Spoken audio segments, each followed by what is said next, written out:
Damn, Virgo. I think you guys are just trying to stay optimistic right now. I think you guys obviously feel a connection with this person, which is great. And you're moving on from the past to hope for a better future, to take advantage of new opportunities that come up, which is great.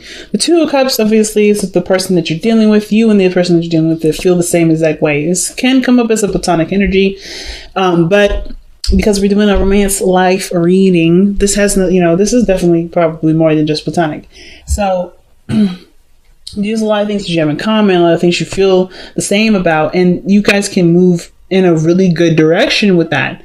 So how we get that? The Ace of Wands, a lot of passion, excitement, lust is coming back into the relationship. I feel like for some of you guys that are in an established relationship already, you're kind of falling back in love with this person again, because you're able to leave behind the past and strive for more of a future, a better future, a brighter future, a future where things, possibilities can are endless. That's why I feel like with the Six of Swords all the ways is that there's endless possibilities of greatness.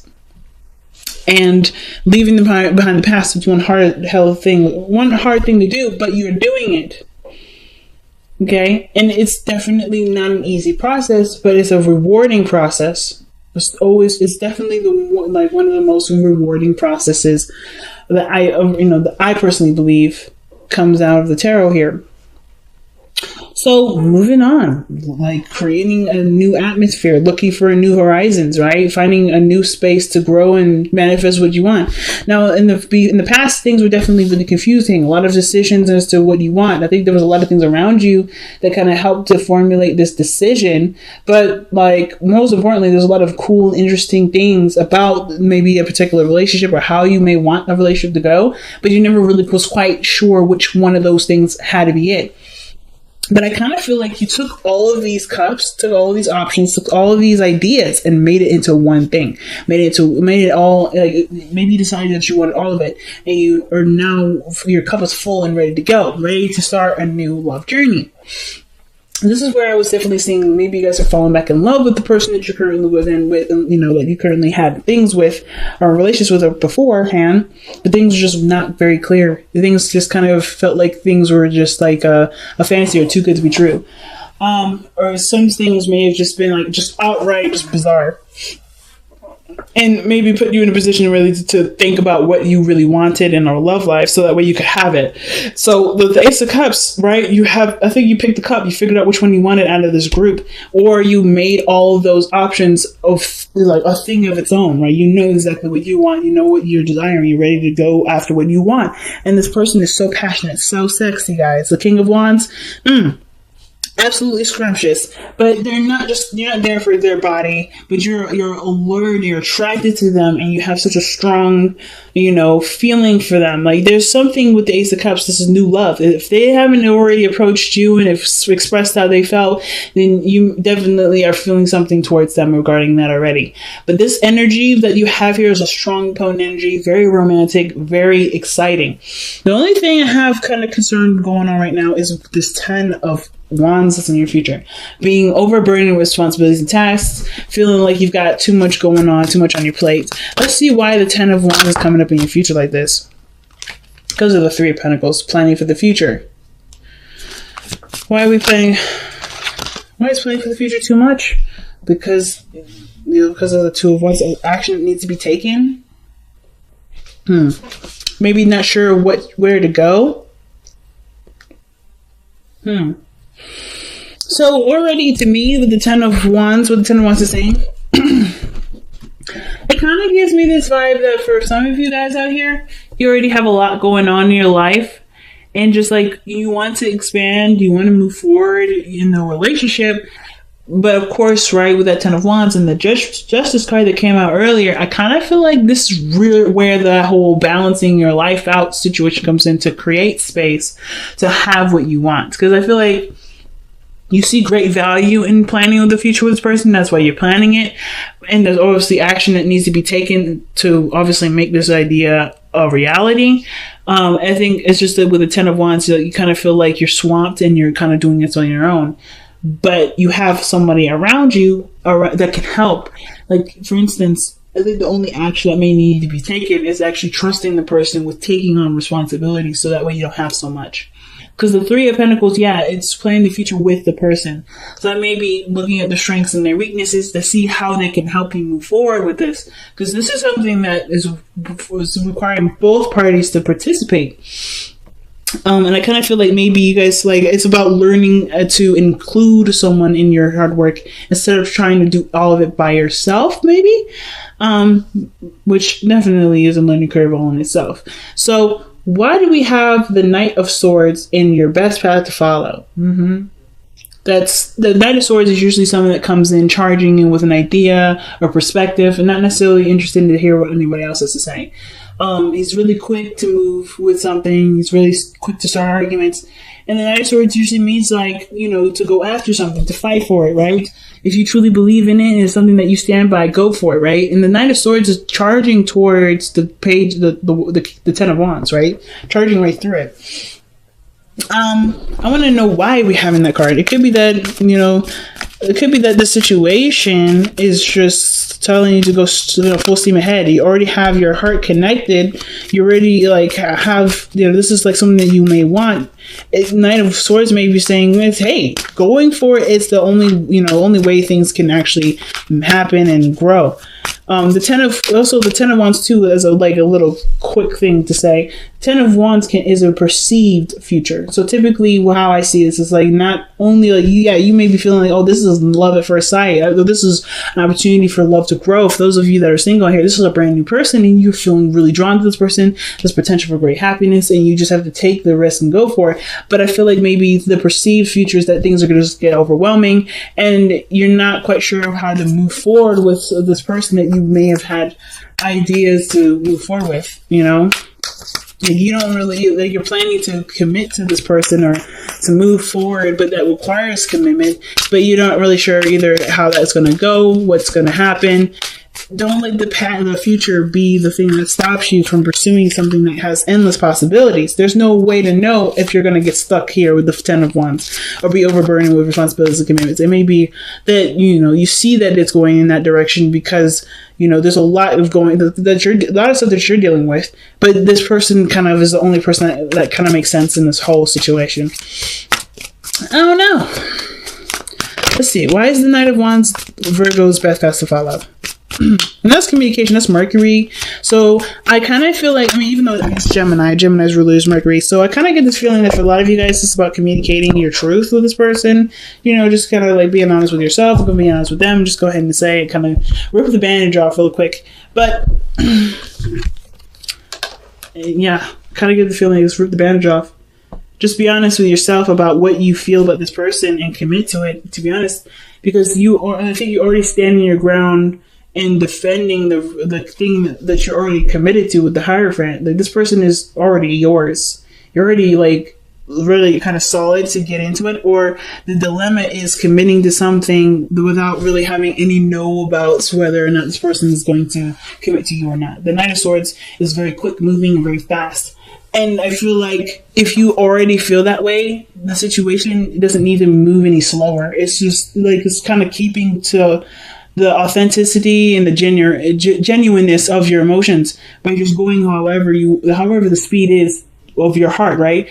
If you feel drawn to this person, you want to move forward with this person, you want to see how this goes, you can exclusively date them. It doesn't mean that you're moving too fast. And the Seven of Wands could be like, you know, stand your ground to defend. I feel like, you know, when it comes to the Knight of Swords, be true about what your truth is, right? Be honest, be open. But also be, you know, of course, I wouldn't necessarily say to wait till the person commits to you, but more of like with the Hierophant and the Seven of Wands, there may be something here that you've already committed to in your heart, but you know, as far as the growth of the relationship, commit to what you're willing to commit to and let the other person, you know, and then just kind of discover the person along the way. Do it without condition. Do it where there is a lot, you know, it's just based off of you and being true to yourself and being honest with you, right? And not necessarily hold back until you know that the person's committed, because that doesn't really bring the relationship anywhere. When you commit, things can move forward because you are already like 2 feet in, right? and you can do the thorough research and the understanding of the person because you are theirs and they are yours, right? As long as you have that in there, they don't have to like justify it. I feel like the situation is saying it doesn't necessarily need to be justified by the other person. This person's already yours. The fact that the King of Cups, the King of Wands, and the Ace of Cups come up together, I feel like this person's already yours. This is something that's already a desire, and they're already there. They're already existing. This person has a lot of energy around them. That they have a lot of vibrancy. You're very attracted to them already. You may as well just go for it. So the King of Wands, very attractive, very energetic, that loves to do stuff. This person is like very active. I don't know if they own their own business or they go to the gym all the time, but this person is super active all the time. But this person is also someone that is very spontaneous, very romantic, very creative, and they're very confident in their individuality. They're very confident in themselves. They're very quirky, but they have that's a beautiful quirk. And whoever they have their eyes on that they love and they feel deep cherished feelings for, and they usually end up being in that person's spotlight, right? So they never outshine another person. They always put the spotlight on the people that they have great pride in. This is a card of Leo. So like this person is very energetic, very vibrant, very high in their energy. Like this person is very attractive. If it's not looks, then it's their energy, it's their vibe, it's the way they carry themselves, it's their personality, it's their humor, something that brings their attention to you and it makes you kind of like perk up. It really brings up your energy as well. This person's very, very, very nice. But I feel like too, this is someone that you may have already met, someone that you've already known for a while, someone that you may have had off and ons with. But this could also indicate this is someone that you may have feelings for, that that you may want to express love to. This can also indicate this is somebody that reminds you of a past lover, or this is someone that's already romantic. The fact that this is in your hopes and fears has made that maybe that you hope that this person remains romantic, and this person remains consistent with their emotions, how they feel. Like I feel like their passions trying to kind of change maybe a lot sometimes, but I kind of feel like too the romance is there, and that's something that you love and that you like, and that room, and that because your seventh house is Pisces. So the fact that you have Pisces as, the Knight of Cups as your hopes and fears, I feel like you hope that the relationship continues to stay dreamy, stay romantic, stay, keeping you on your toes and like always making you feel like butterflies in your stomach, like feeling like you're falling in love over and over again. Every day, like fresh out of the box. And I kind of feel like that's what you guys want the consistency of. You want that to be consistent. So with your outcome coming up like this, I don't mind this. The Two of Wands is very similar to what you have in your future. And I always kind of usually read the outcome in the future. It's very similar. But the outcome usually means if the energy remains the same, where you kind of feel like what do you do? What do you do now? How do you move forward? How do you expand in this relationship? What action needs to be taken, right? What choice have you made to move forward in your relationship with this person, or to advance in some feelings that you have? And the only person that can answer that is you, right? What decision that you're kind of left with the decision, right? You have a beautiful relationship that can blossom and go so far. What are you willing to do? Or like, what do you want to do about it? What is your first step? But do it, coming from a pure, genuine place of pure wanting to action wanting to be put into it. Not really what you can see or what you can get out of it, not necessarily results, but what is truly what you want to feel out of it. Like, what do you want to express in this moment? Being in the moment with the person. Very big, fam. Very big. Let's go ahead and see what you guys have for your wisdom of the oracle cards. Okay, a change in the wind. So no action needs to be taken at this moment. So that means that there's a lot of stuff that's happening, a lot of things that are adjusting, and right now it's just being in the moment with the situation. Not trying, nothing wrong with planning ahead or anything like that, but you don't want to take action on what's being planned on right now because there's just too much going on. It's probably what you guys were seeing here with the Ten of Wands. There's a lot of stuff happening, a lot of things are changing, and there's nothing wrong with planning for, taking action, but taking those steps towards that plan may not be the ideal right now, okay? And this is surrender your ego. Ooh. Cultivate gratitude, be of service to others, and come from your heart, man. Genuine feelings, like I was saying, coming from the heart, being in the moment. A big ego can work against you, but humility will further your goals.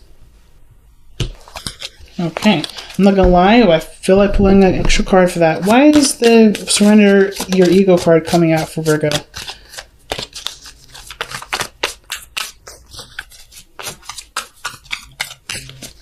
Because the ego is also the doer. Like that's the card of doing things, taking action on something, going for what you want. Right? That's the ego. That's usually something that takes action.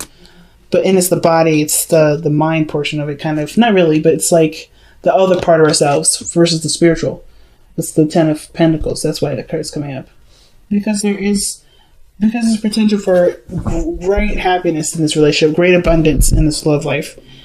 And the only way for you to, not the only way, but the best way to get this is by not necessarily putting yourself aside, but pretty much putting yourself aside, like letting go of the games that come with the ego, right? You know, coming from a genuine place of love and desire, right? Not necessarily one of calculated results, you know, not trying to create something out of something by doing something with a purposeful like intent, like doing it because you want to, not because of something you can get out of it.